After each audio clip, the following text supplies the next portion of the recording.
Yes, welcome, friends. This is a quarantine zone. This is a quadruple quarantine zone. I'm very excited. I'm excited because we have 4 times the firepower, but also because I've got some old friends here, down here. Exactly. Check that pistol out. This is Mr. Arden Hart. Over here, yeah. Over here, it's Mr. Timson Rose, and down there, Mr. Adam Kovacs. Now, we have spent so much time together, more time than we ever could have wanted to. Or rather, we did before the pandemic, just in a kind of commercial working environment. But then I haven't seen you guys in ages, so it's really nice to see your, smiling faces. Let's start with Arden. How you doing, man? Great, man. Yeah. I'm here. Yeah. I'm alive. Yeah. You know, what more is there? I'm talking to an amazing guitar player. Well, one of them anyway. Checks in the post. And great. I love checks. Someday my check will come. Famous jazz standard there.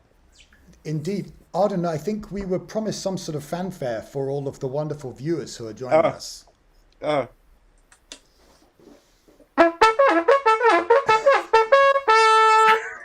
They're coming! Yes! It's the jazzers! The Hide jazz, your children! That's it. Lock up your sons, your daughters, your mothers, your fathers. Lock up your electric instruments. So just in case you didn't know, folks, Arden is a fine pianist, keyboardist, and trumpet player, and he played keys, actually played organ on one of the pieces that we're going to share with you later. Adam, Mr. Adam Kovacs, how was Abel's... Round of applause for Adam. Oh, thank you. Cheers. Thanks for coming. How was Abel's water polo, man? Yeah, it was cool. I mean, it's always a joy to watch, to be fair. I'm glad it wasn't me, so... Did he win? Of course he scored many goals, and that's the main thing. Okay, great. Scoring, right? It's all about the scores. Do you beat him if he doesn't win? No, of course not. No, it's just no dinner. Sorry. I'm joking like how we would joke when we're not live streaming, but we are live streaming, so I suppose we should behave. Timson Rose, how you doing, man? You good? I'm okay. Yeah, I'm good. I'm alive, still here. Yeah. Which is all we can hope for. And we did the tech check about 20 minutes ago, and then you made the strange decision to listen to a politics podcast. So are you sufficiently angry now, or? No, I'm feeling quite chilled out actually, pretty relaxed. Cool. I'm on my sofa. Yeah. You can see grey clouds out the window. Awesome. Which gave us some rain, which stopped me from painting my garage door earlier. Sweet. So did you just play some guitar instead? I did actually, yeah. Or just check Facebook or something like the rest of us? No. I did actually practice some jazz. Oh no. Oh God. Yeah. Arden, I think it's time for the joke. What was it again? What? Yeah. It is. What, the bees joke? No, save that one. Oh, okay. No. What's the difference between a jazz guitarist and a rock guitarist? Yeah. Rock guitarist plays 4 chords in front of thousands of people. And the jazz guitarist plays thousands of chords in front of 4 people. 4 people. That's on a good Sorry, night. I thought the last bit was self-explanatory. Well, just in case there's some, you have to, with jokes, you have to approach telling jokes sometimes in the same way that they approach doing jokes in panto. So they give you the punchline, and then they have a line after the punchline that explains the punchline, just so that the punters can keep up with it. Okay. But I think panto. We're gonna veto panto.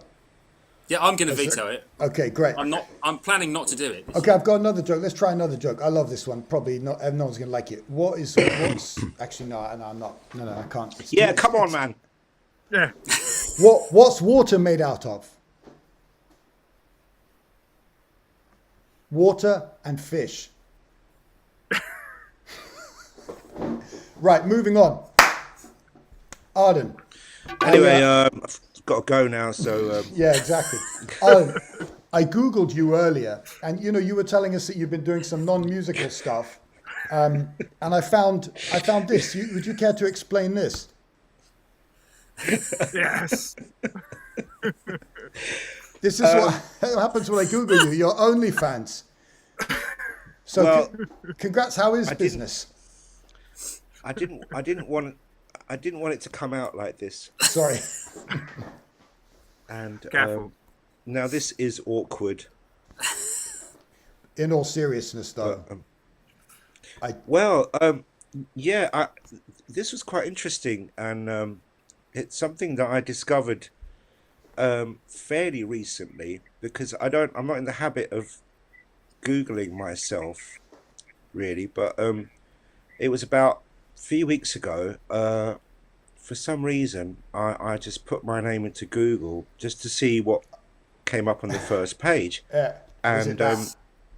suddenly, yeah, there's this trans adult. I mean, to have a name like Arden Hart, it's not the most common name in the world. So, for a long time, I didn't think there were that many Ardens, let alone anybody called Arden Hart. I mean, what are the chances of that? And then, what are the chances of somebody being called my name who's an adult trans performer? And obviously, I studied her. Is it he or she? I don't know. I studied their work extensively, and came to some conclusions.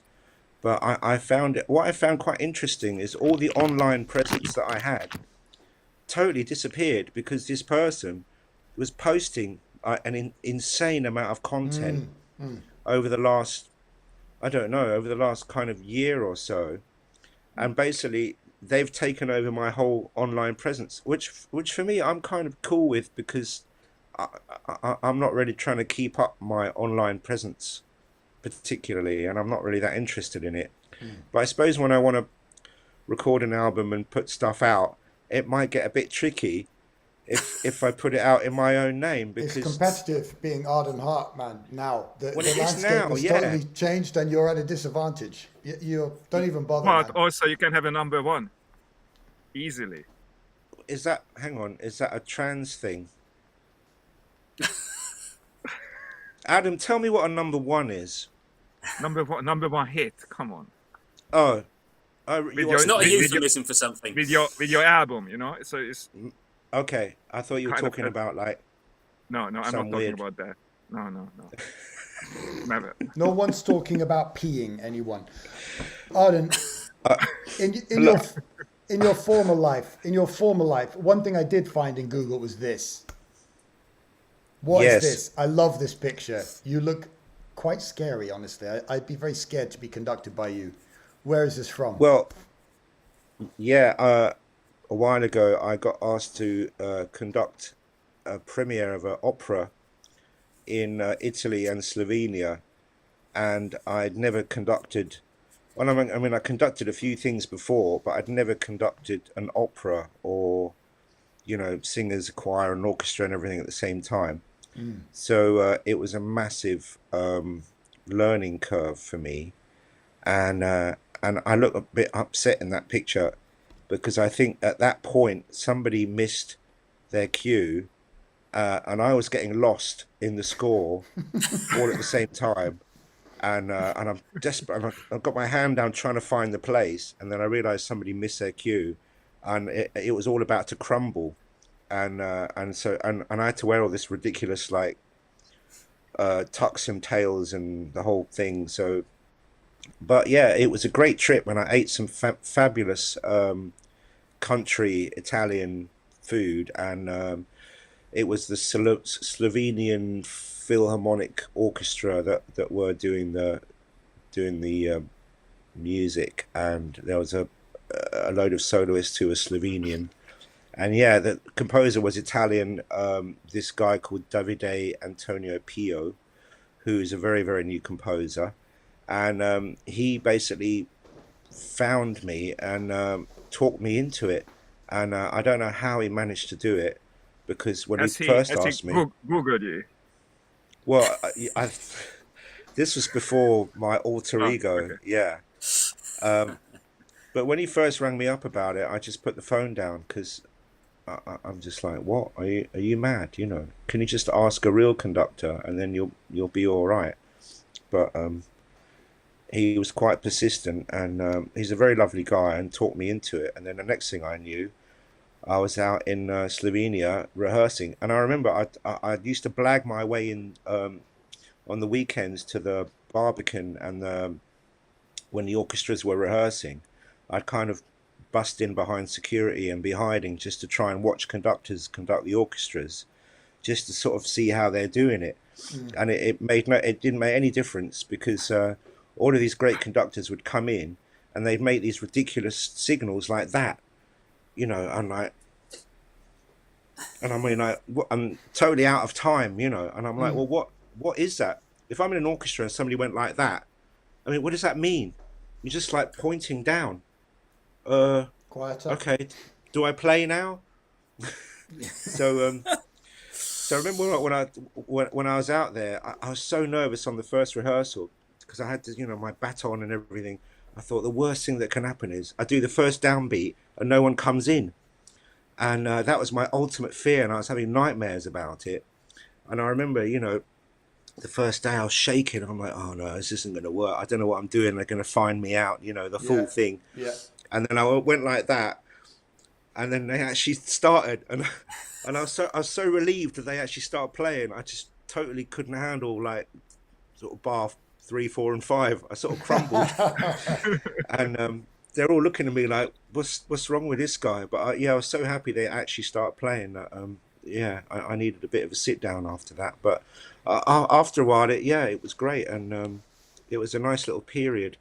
I mean, sadly, I haven't been asked to do anything like that again, and it was massive departure from what I normally do, which is sort of play funk and jazz keys and, you know, that kind of thing. But it was a lovely experience for sure. Awesome. I mean, I imagine that, you know, when one conducts an orchestra, not that I ever have, it's almost like you're playing the orchestra, you know, like on the guitar we'll play a note and then the sound is produced, but with an orchestra you conduct Yeah, and they are the instrument, kind of.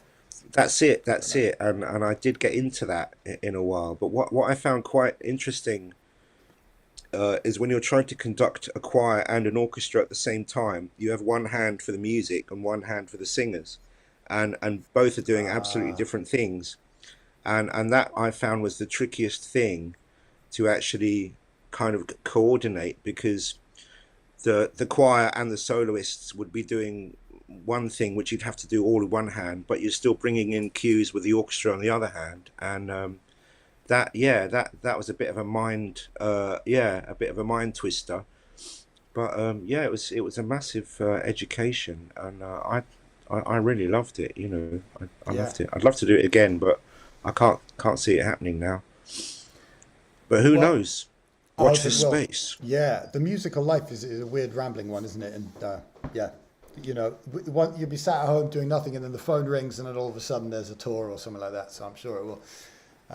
Something like that is bound to happen to you, Arden. But yeah, hey, let's begin the approach to Jeep on 35, our first video. So, did anyone see Schofield? He was just at Cadogan Hall in London. Yeah. Yeah, how was it? Was this a solo gig, Tim, or was this a No, band? trio.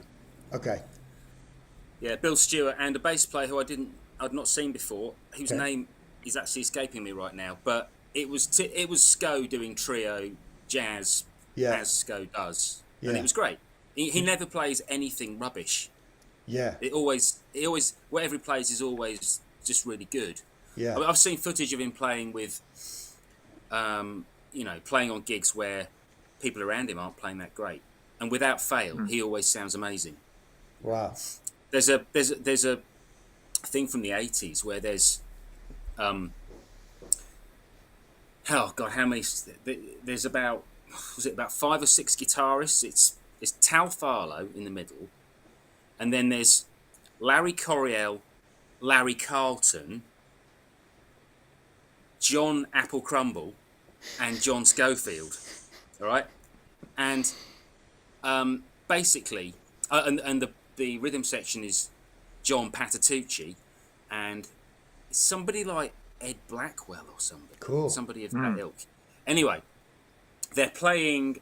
It's some standard. Might be something like Autumn Leaves or something, and they all take a solo, right?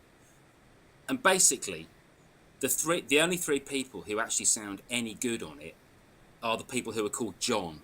So that's John Patitucci and actually the drummer, but John Patitucci, Schofield, and Abercrombie.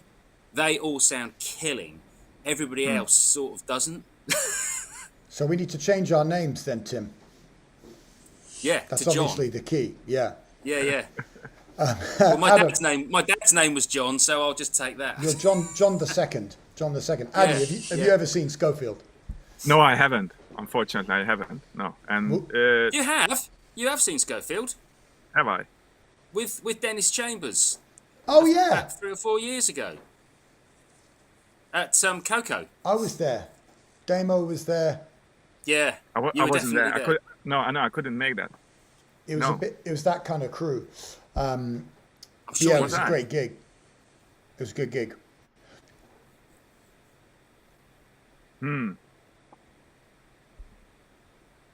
Has It anyone was obviously been? so good that you forgot it. It's just it actually blew his mind, and he It can't was remember. very memorable. Yeah, it was either really boring and you don't remember, or it was so amazing that you actually the brain couldn't process it, so the memory wasn't categorized. But chaps, I've been to quite a few gigs recently, and I've got a couple of phone videos that I wanted to play after we've played the track that we worked on. But have you guys seen anything recently? Like now everything's open. I sort of made the effort. I thought I really want to go and watch something. I went to watch quite a lot of stuff actually. But have you guys been doing that? Or have you mainly been working most nights? I really wanted to see the Patrice Russian thing that was on the other night, but I was working. But I ended up doing a festival with P-Funk, and I saw them the other day, and that was pretty intense because I've normally, when I've seen P-Funk, I've been out front, like just shirt off, beer all over the place in the mosh pit kind of thing. But this time I couldn't really do that because I was sort of going on after them, and I was on the side of the stage, and it was the side that George Clinton came up and he was right next to me. Wow. With all these flunkies, and the smell of weed was just intense, man. And I'm like, man, the guy must be about 800 years old, and he's still flying the flag, Wow. And he went out, and obviously his legs aren't as good as they used to be. So on the stage, he's got a stool and stuff to sit on, but he went out and he was banging it right from the front of the set, and yeah, it was intense. But yeah, I mean, there's loads of gigs that I've really wanted to see, but haven't quite got there really due to sort of work and family and life and baking and stuff like that. And I find often when I have a night off, sometimes I actually don't want to watch some music. You need to kind of rest the ears. You just want to relax, not do anything. Well, even you. Sometimes, rarely. No off-season law. No off season. Yeah. That old hashtag.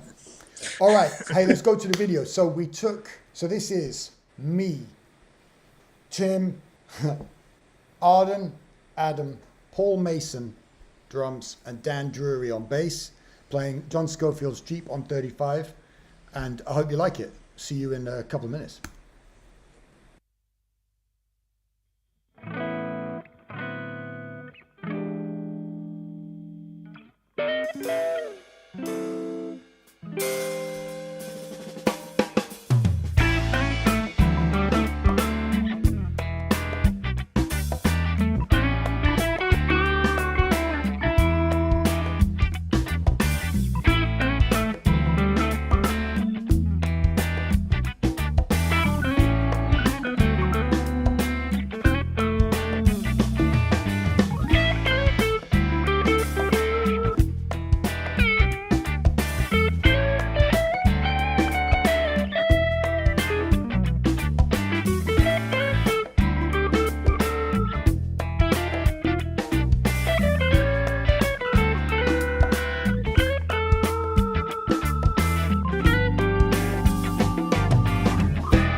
Amen.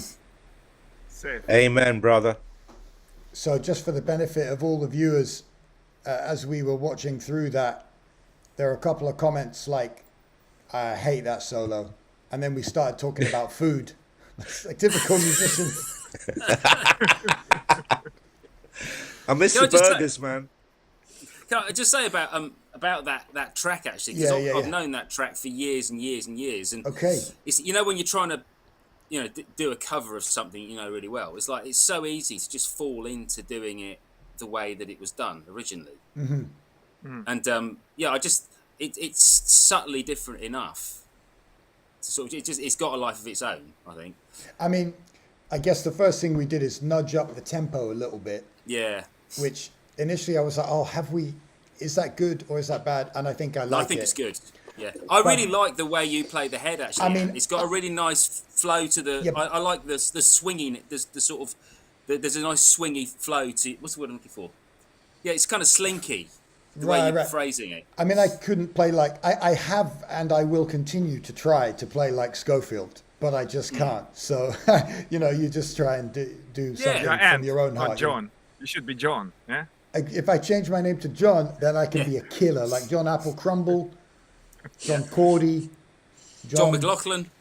Exactly. Yeah. John Roast Dinner.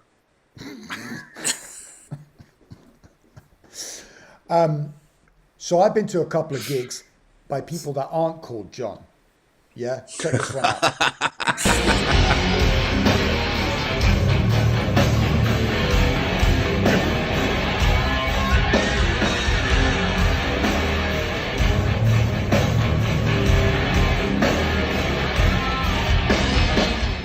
That's pretty. Oh, Yes. Where's Arden gone? Sorry, there you are, bro.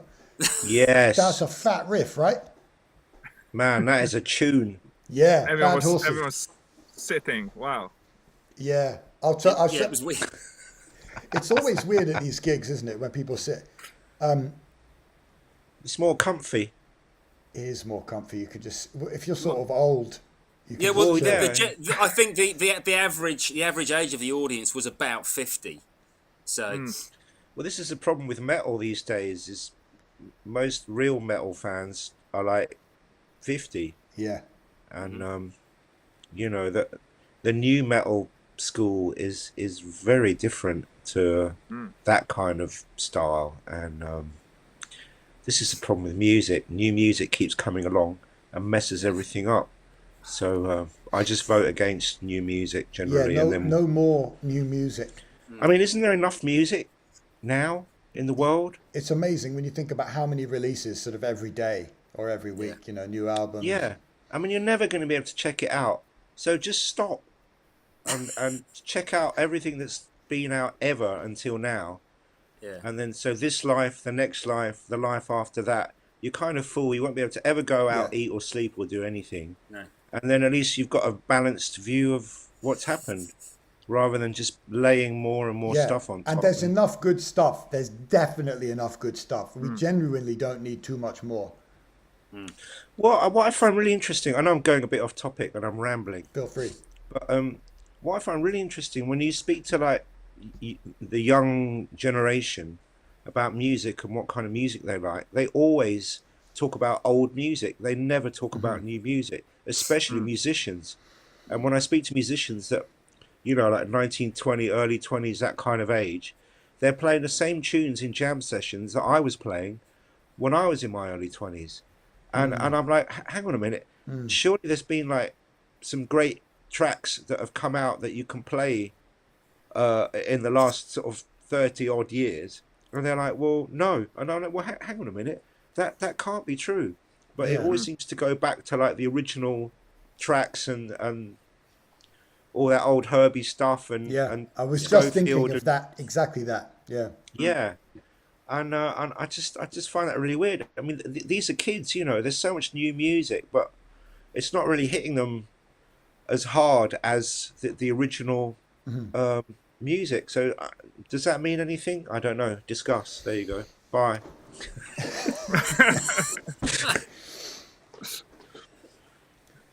I'm going way off topic here. I'm really sorry, Anne. No, that's great. I was just thinking, and I wanted to allow room if, in case Adam or Tim had something to say. I mean, I guess the thing that could be true is that there's just quite a lot of rubbish coming out that isn't as good as that. I mean, that's probably what most of us would think. Or maybe there's something about just we suddenly reached a point with the streaming DSPs and whatnot where we are just overwhelmed with the amount of music that we were talking about a second ago.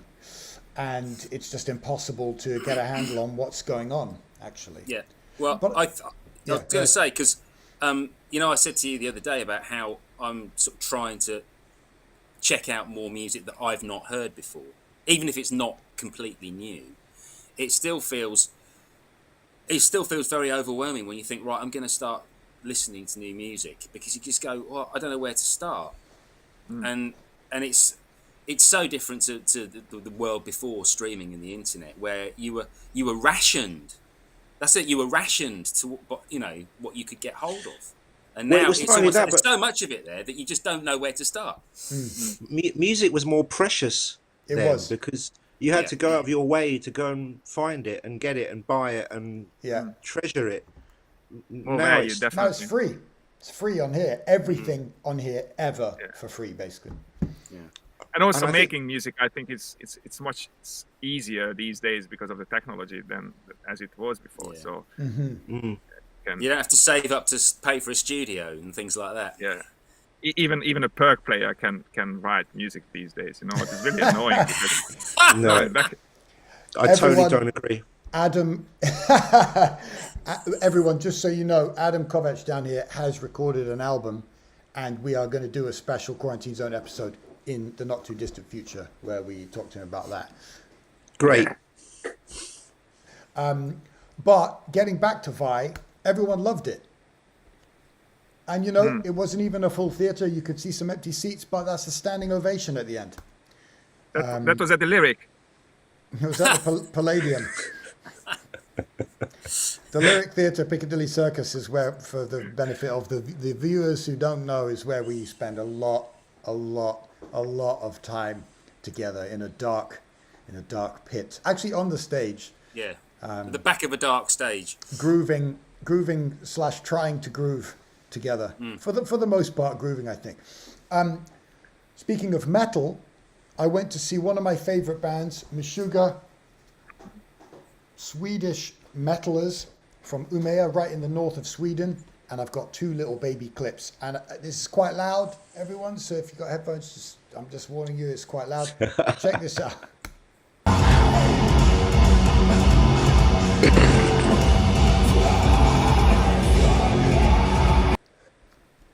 That's the Royal Albert Hall. yeah. The Royal Albert Hall. Check it out. Okay, second video, and then we're going to move on. Second video, you can see someone crowd surfing in the Royal Albert Hall. So glorious.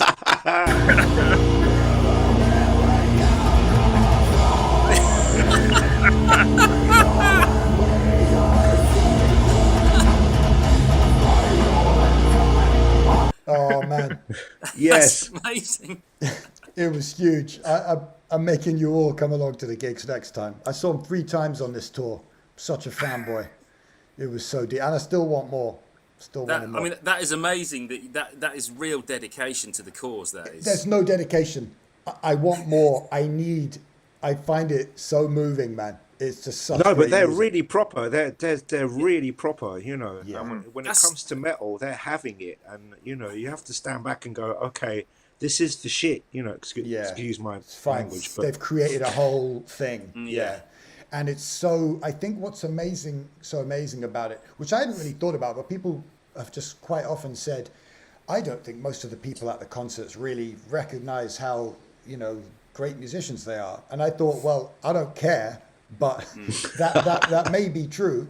But I think what people find so accessible about it, even if they're not music nerds, is that everything is kind of, well, a lot of the music is over a relatively simple pulse. But then there are more complex things kind of cycling through it. But there'll always be that, and then there'll be a really fast, 16th thing going through it. So I think that's, part of it, but also just the size of it with all the lights. It's quite exciting, you know, on a vibe, a broader level, you know. Maybe I need to give it a go. Maybe I need to give it a go. At You some might point. hate it, Tim. I'd hate for you Yeah, to be but there. you know, but the thing is, though, I mean, I say I've tried giving it a go in the comfort of my own home, and I find it a bit oppressive. But I You need to reckon see it live, live. live it must be quite a different thing. Just looking at that clip there, actually. Yeah, but Tim, is metal in your heart from years Yeah. back? Or No, it's not. But as I've got older, I've become more appreciative of that side of. I mean, when I was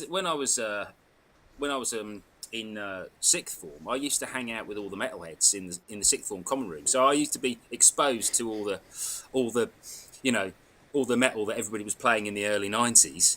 So it was Right. like it just wasn't something I chose to listen to, but I absorbed quite a lot of it. I think just by osmosis, but it wasn't something that I actively searched out back then. So there isn't any real love from your end when it comes to that genre of music. I think that's just what I'm trying to get at. Really, Yeah. Oh, yeah. you know? You're right there. But I do respond to it. I do respond to it now more than I would have done 20 years ago in a positive way, which is quite interesting. I don't know why that is. Like Okay. I actually quite get into the visceral sort of, the visceral moshing side of it more now. Yeah, there was a bloody what I mosh felt. pit. Guys, That's what. oh man, on the first gig, I saw him in Manchester. I went right to the front, right where Frederick Thorndahl, he's the guitarist like of yesteryear, and he left them for a couple of tours and he's come back, so I went to see him. So I stood there right there. The first thing that happens, immediate mosh pit. Someone threw Yes. up like an entire pint of beer, and I was just like, came down like over like everyone. I was like, I forgot. Are you sure it was beer? I think it was beer. It tasted like beer. No, but it reminded me of rock gigs. I forgot what rock gigs are like because now I just go to like opera, or like Indian classical gigs or like jazz gigs, I hadn't been to like a loud rock gig with like, sweaty long haired people. Yeah, it's great, in a long isn't it? time. It is great, yeah. So Tim, what did you make of Vi then, man? Did you like it? Did you think it was rubbish? I did like it, but there were things about it that I wasn't so into. What didn't you like? I didn't like the fact there wasn't enough harmony for me. It too much static grooving, Yeah. and it wasn't just static. I mean, I like a groove. Did you know, did you you have know to how much listen you to love- Did you have to listen to Steely Dan on the headphones on the way home to rectify? I mean, right? Yeah. I mean, I really love my funk. Yeah. So, but I think it was the fact that it was very monodynamic. When he was playing over a Lydian mode for about 5 minutes, the dynamic was very. Who's consistent. Lydia? Lydia, she's just some bit on the side, She on the guest was list? doing the filming, wasn't she?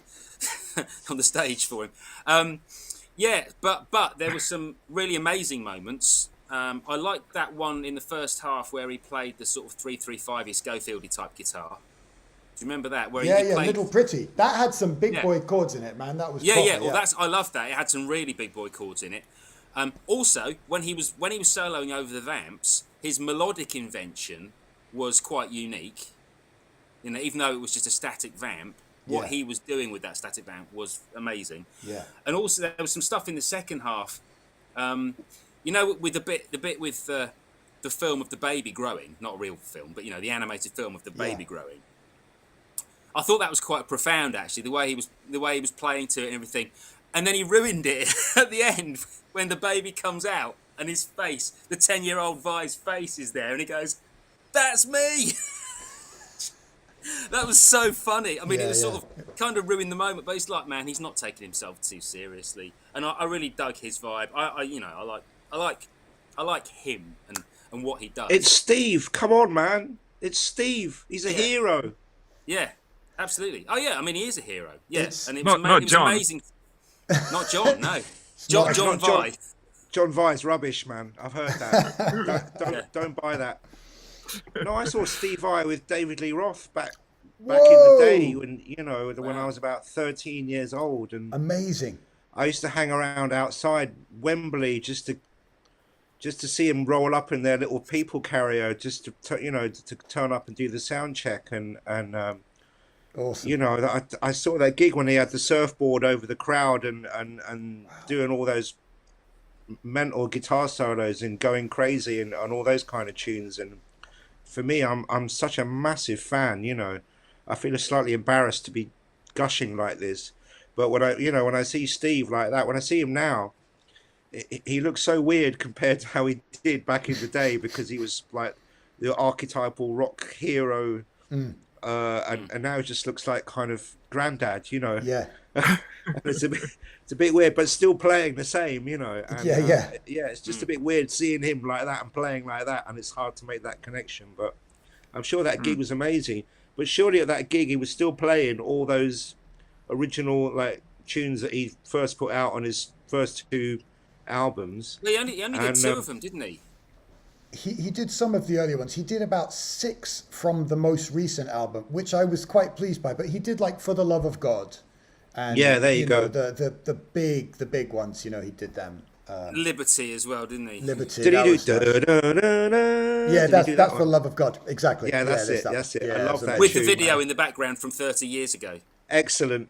Yeah. So you've got the Tune. young Vi, dressed up like an Inuit.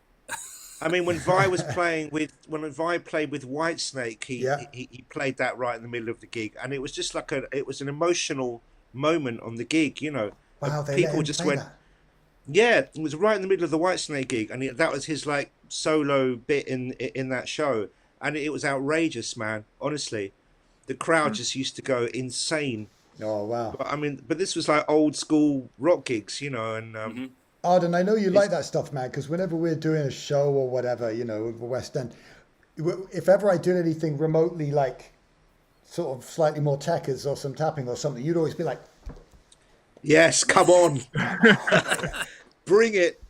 if you were MDing, and if you weren't MDing, you'd just be like trying like a bit more clandestine encouragement, you know. That's it.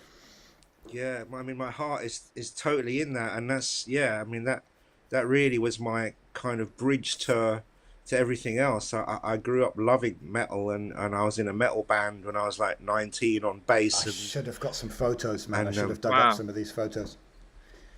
yeah, I mean that's how I kind of started out, really. Who would have But, thought, eh? well, please, you have to bring that up, don't you? Wow.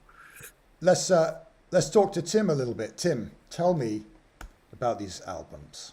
Tell me about this record. This record I made in 2015-16, Yep. and I basically, I've It's been very good, by the composing. way. I thoroughly I've enjoyed been it. composing all my life rather than just decomposing, and I just thought, I don't know, that the 6 months running up to it, I was just like, I've got all these tunes and a few other ideas. I think I really ought to just make an album because, I've been I've been jobbing, and my kids were still quite young, but they were old enough to sort of not have to be completely focused on them in the same kind of way. So I just sort of got on with it. I picked some musicians who I knew would either help me develop the material and be supportive of me, because you need that when you're, because I was nearly 40 by then, and I was thought, oh God, should I be trying to start this now? And It's very scary. It's very it scary. is very scary. And I've always been a bit sort of scared of being the front man anyway. So I thought, I'm going to assemble a band where I don't have to be the front man. I'm just going to do the tunes and I'm going to play in the band. So the main thing was to get some frontline players who were going to carry the can, basically. So I booked some a mediocre sax player and a mediocre trumpeter, in the form of Paul Booth and Graham Flowers. I guess no one else was available, yeah. No one else was available. And yeah, the other people on the album there was a mixture. My friend John Humphrey played drums, who I used to play in. He Toy must be Wilcox's great. band. John, yeah. John. Yeah, Great. goes Like, without yeah, saying. We used to play, yeah, because he's called John, yeah, exactly. And on bass, I had Dave Whitford on double bass on a few tunes. Now, Dave, I've known since I was a kid because we were at school together. And then there was a couple of tracks where my friend and old guitar teacher Chris Wong played bass, and there was a couple of tunes where He track bass, but I changed them because I wanted them different, so I played them myself basically. I did the old Anthony Jackson thing of retrospectively changing the bass part to fit in with some other things that the drummer had played, you know. So yeah, that was what that was all about. Let me interrupt you for one sec. If anyone wants to listen to these, this album, or another one we're going to talk about, go to timroseguitar.bandcamp.com. You can hear loads of Tim's music there. timroseguitar.bandcamp.com. Yeah, thanks for the plug. No worries. Yeah, so that's it there. And that photo was taken on holiday in France. You took that photo? No, Jill took it. Wow. My wife. Yeah. I hope you paid her for it. I do enough for her. Let's be honest. Jill, what have you got to say about this? Still paying. But yeah. So I mean, basically, we did that, and I did an album launch, and then I, with the sort of full 5-piece lineup, and I subsequently did a few gigs with a quartet. The sort of live band became me, Graham, John, and Phil Donnelly on bass, and then we recorded the second album, Fact and Opinion, about 3 years later, and that was basically just that quartet. It was a bit more open, a bit more jazz, a bit less arranged. I overdubbed more guitars, and I overdubbed a few keyboardy things, and just to sort of pad it out a bit, and yeah, that was the last one that I made of that ilk. But I've put there's a few other things on the Bandcamp page that are newer.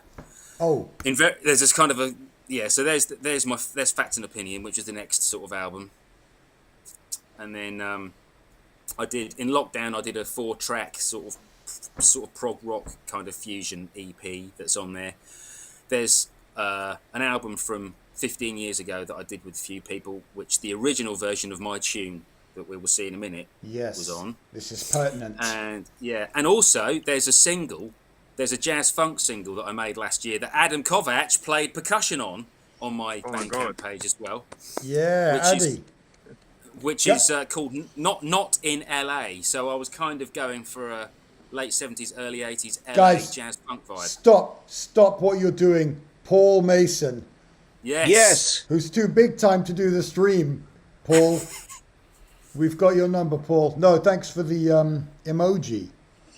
Sure what Thanks for tuning in, Paul. It's like, I mean, he could have done a bit more than that. You know what I mean? He could have given like a thumbs up, or like, what do you think he could have done, Arden?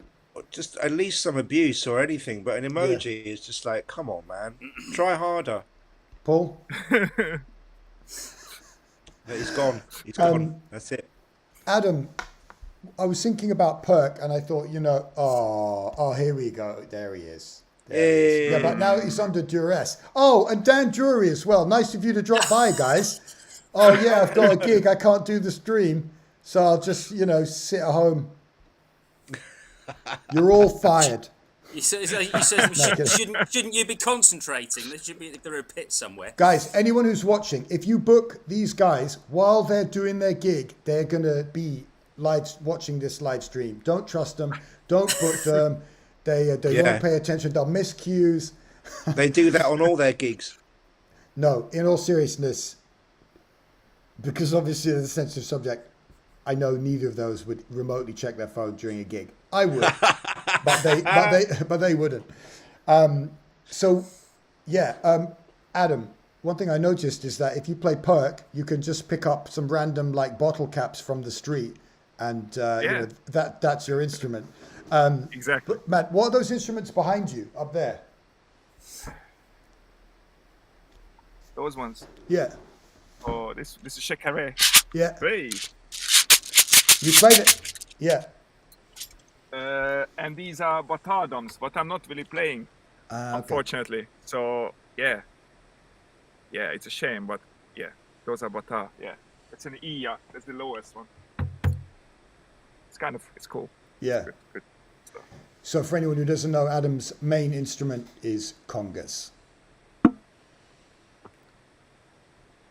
Go on, Adam. Adam, play something.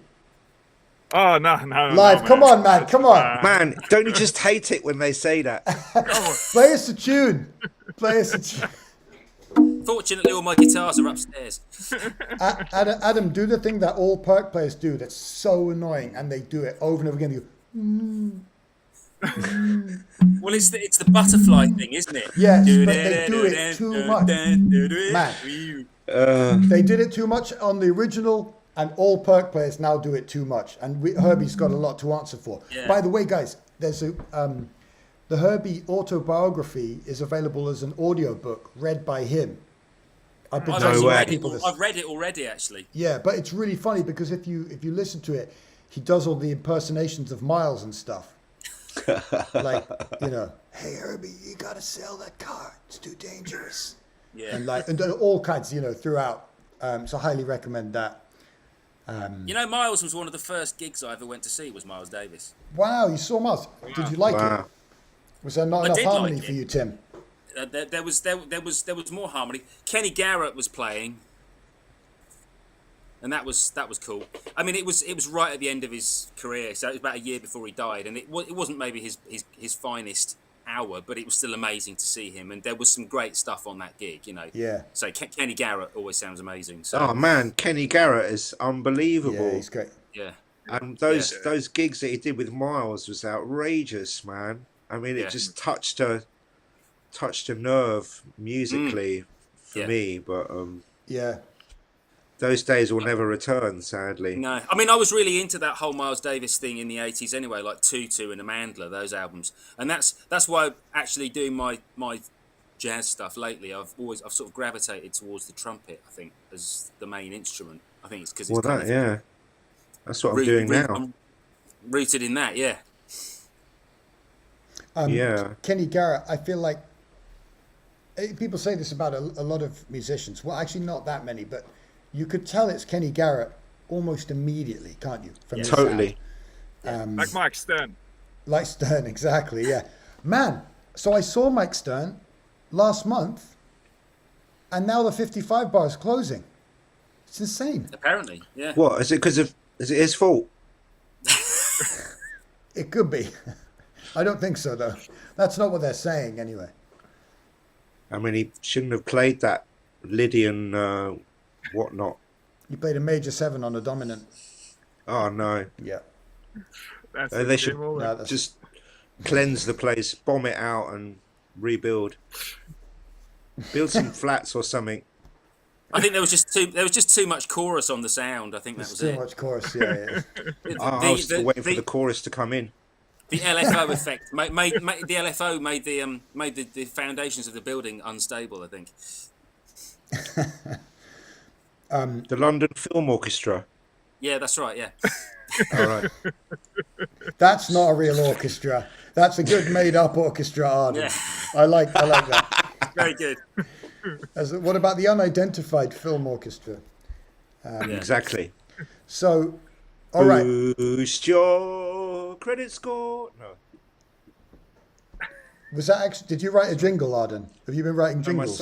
My son's been singing that all day, and I can't. It's stuck. I can't. Is that a jingle? Have they used that?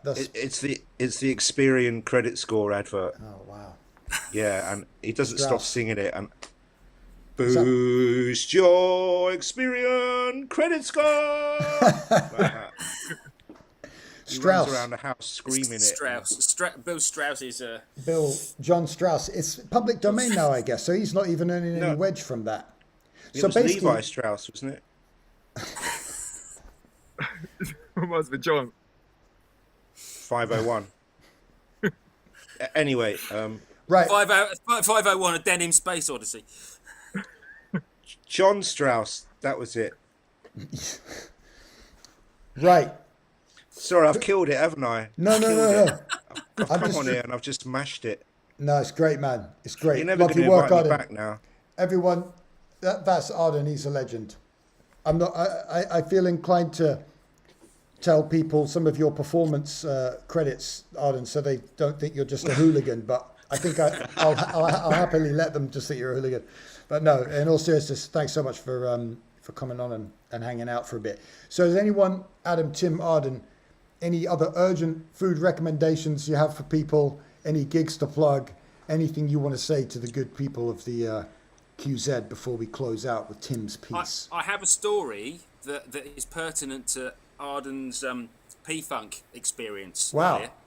Pray tell. I can't remember whether I've ever shared this before, but my late father-in-law had a now late brother as well, but he moved to Canada in the late 60s when he was probably 18 or something. And very soon after he moved out there, he got a gig as a road manager for a band, and that band was Funkadelic.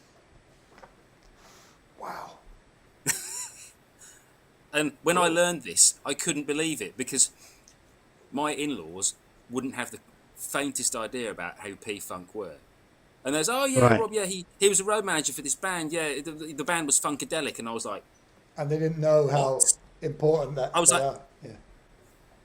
Did it damage his Really? health? it might have done. I don't think he was with them for that long, but still, I think Well, he was there with you them. go. He was there long enough.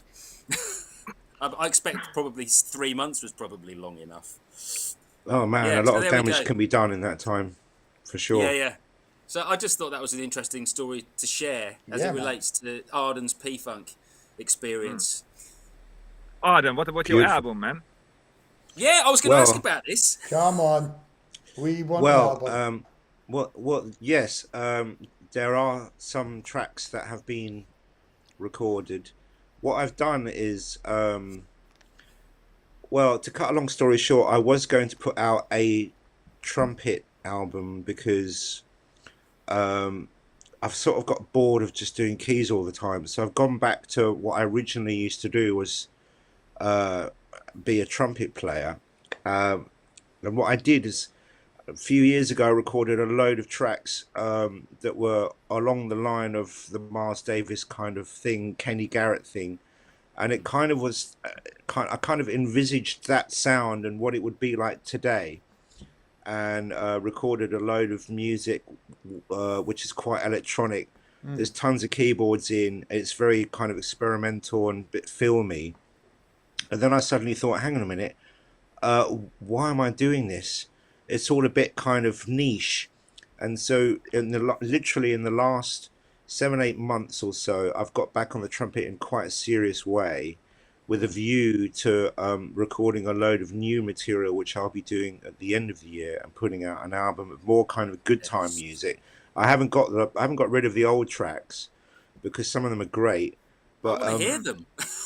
yeah, well, I don't know. It's just that thing of like, when you put out like jazz fusion stuff or that Yeah. kind of genre, a lot of it can get a bit angry, or a lot of it can get a bit nichey. And I suddenly thought, I don't want to listen to music where I'm frowning when I'm listening to it. I actually want to be smiling, and do you know what I mean? Yep. And I want people that hear it to kind of smile and have a good time, rather than kind of get all intense. So that's the kind of thing I'm doing. Trumpet wise, things have been going great, and I've been really working on my chops and getting it back like in a fully firing. So As we watch as this. you could hear in the beginning. Yeah. Well, I hadn't really warmed up then, but I take your word for it. That's very kind, Adam. Thank you. We need to eat some food together and go drinking immediately. Yes. Immediately, all of us. We should go out and That's have Check it. exciting. your album, man. I absolutely love that material, and I think you should put it out, man. Seriously. Thank you so much, everybody. Adam played on some of my tracks, and he did an Again, amazing job.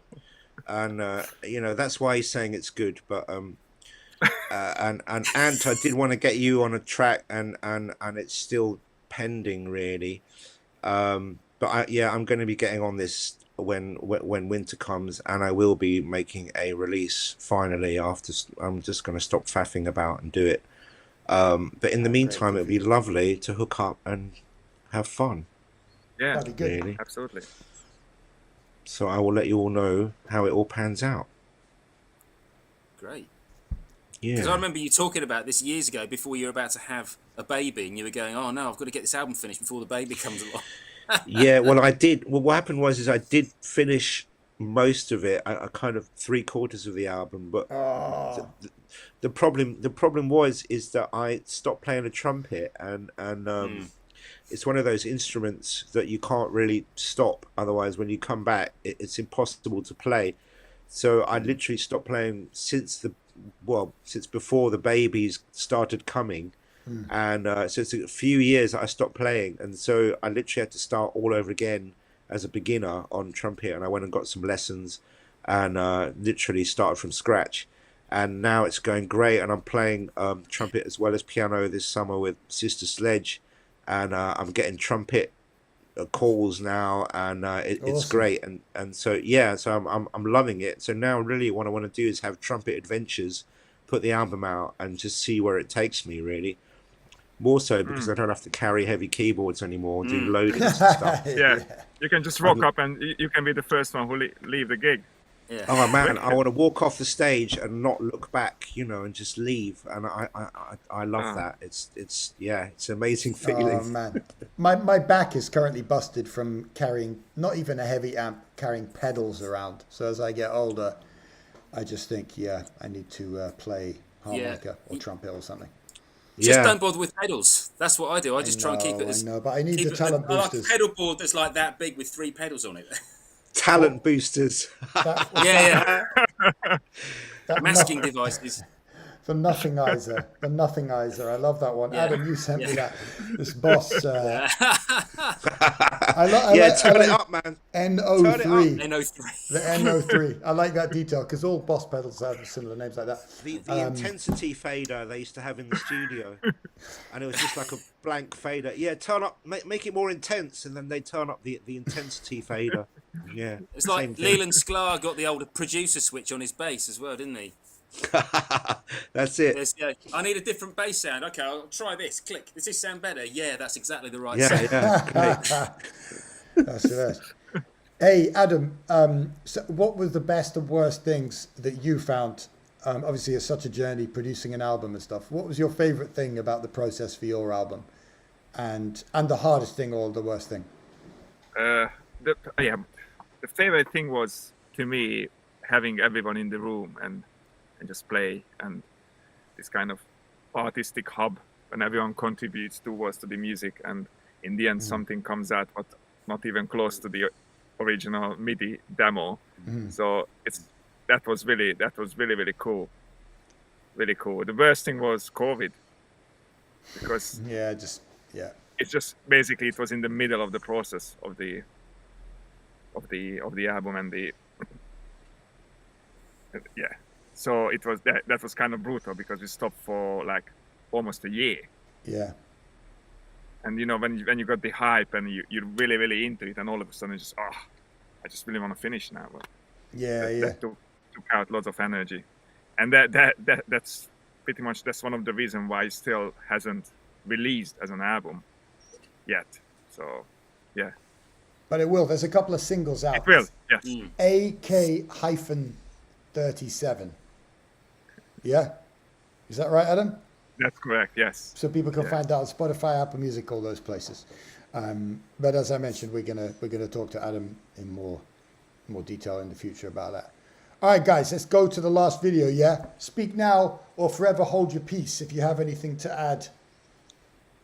Well, I will add that Yeah. I say this version, like I alluded to earlier on, this version of this tune, I think it's turned out great because of everybody individually has brought their own thing to the table, and it's like Adam was just saying. You have an idea about. All right, I had a pre-recorded version of it, but you have an idea about how it can sound, and if you just let people who are creative bring their own thing to it, you'll end up with something that's very different to anything you envisaged. And I'm really pleased with the way this has come out. Really, just because I really see it as a proper collaboration with everybody.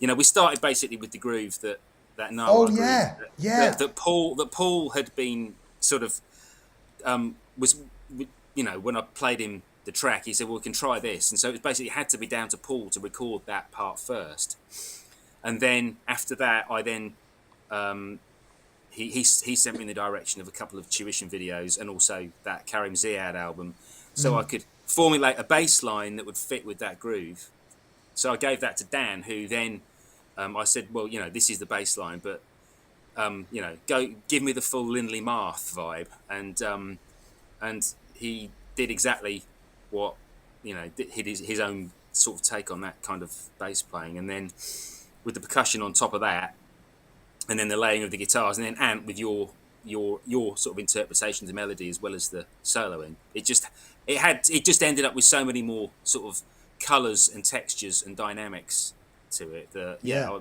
I just enjoy what everybody did to it. It's a great tune, man, and I think, you know, it's good that you weren't too precious about things. You were happy to let people do their thing with it, and you have to be like that if you're doing improvised music. Yeah, you can't be. I've always, whenever I've done my own thing, it's just basically said, unless it's a specific thing, I just say I let people do it, and then if there's anything I think needs changing, I'll let them know. But basically, I know that it's going to have more life if you let people just play it, basically, and develop it their own way. So, yeah. So Paul Mason and I had a jam, just duo, way back, and we were mucking around with a couple of grooves, and we were talking about Gnawa, and we were wondering, you know, how many people try to incorporate any of those Moroccan things and those rhythms on the drum set, and I'm not aware of many people who do, but one was Karim Ziad, who you mentioned. And Karim, he also used to program the Gnawa festival in Essaouira on the west coast of Morocco, so he's definitely he knows what he's doing, and he has two wonderful albums. One of them is called Ifriqiya, and I can't remember what the other one's called, but Karim Ziad, Karim Ziad. There's 2 albums out there, last time I checked anyway, and they're really great. So if this, you know, if you like the kind of sound of this groove, then you might like them. Tim, thanks so much for coming on, man. Thanks for the tune. Arden, thanks so much. Thanks. And thanks for playing on the tune, guys. And yeah, good to see you all. See you later. I'm Ant. It's been the Quarantine Zone. Thanks so much for tuning in, and everyone. I hope you like this video. Bye.